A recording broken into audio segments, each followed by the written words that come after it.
Shalom, selamat pagi Bapak, Ibu, dan saudara-saudari yang terkasih dalam Tuhan kita Yesus Kristus. Bapak, Ibu, dan saudara-saudari yang terkasih dalam Tuhan kita Yesus Kristus. Salam jumpa pada refleksi hari ini, Jumat 8 Oktober 2021, dengan tema memiliki pemikiran yang sama. Bacaan refleksi hari ini diambil dari kitab Filipi bab 2 ayat 1 sampai dengan 7. Jadi karena dalam Kristus ada nasihat, ada penghiburan kasih, ada persekutuan roh, ada kasih mesra dan belas kasihan. Karena itu, sempurnakanlah sukacitaku dengan ini. Hendaklah kamu sehati sepikir dalam satu kasih, satu jiwa, satu tujuan. Dengan tidak mencari kepentingan sendiri atau puji-pujian yang sia-sia. Sebaliknya, hendaklah dengan rendah hati yang seorang menganggap yang lain lebih utama daripada dirinya sendiri. Dan janganlah tiap-tiap orang hanya memperhatikan kepentingannya sendiri, tetapi kepentingan orang lain juga. Hendaklah kamu dalam hidupmu bersama menaruh pikiran dan perasaan yang terdapat juga dalam Kristus Yesus, yang walaupun dalam rupa Allah tidak menganggap kesetaraan dengan Allah itu sebagai milik yang harus dipertahankan, melainkan telah mengosongkan dirinya sendiri dan mengambil rupa seorang hamba dan menjadi sama dengan manusia. Refleksi pada bukti hari ini, tujuan utama hidup kekristenan adalah menjadi seperti Kristus. Siapa orang Kristen?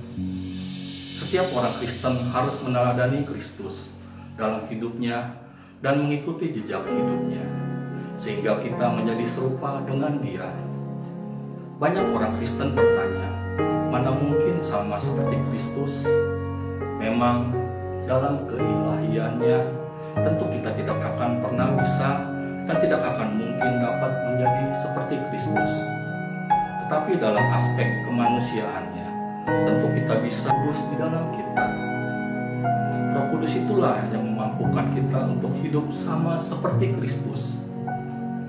Aspek apa saja yang harus kita teladani? Kerendahan hati.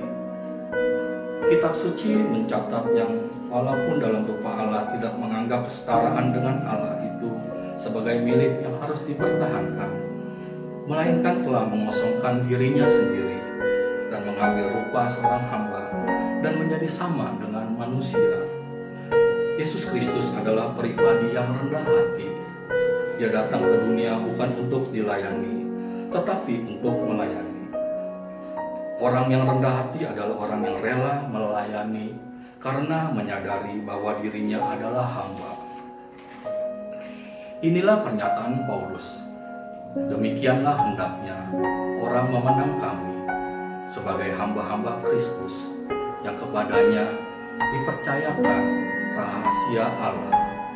Banyak orang Kristen tidak menyadari akan hal ini. Karena kaya, kita menjadi tinggi hati dan menganggap rendah orang lain yang di bawah kita.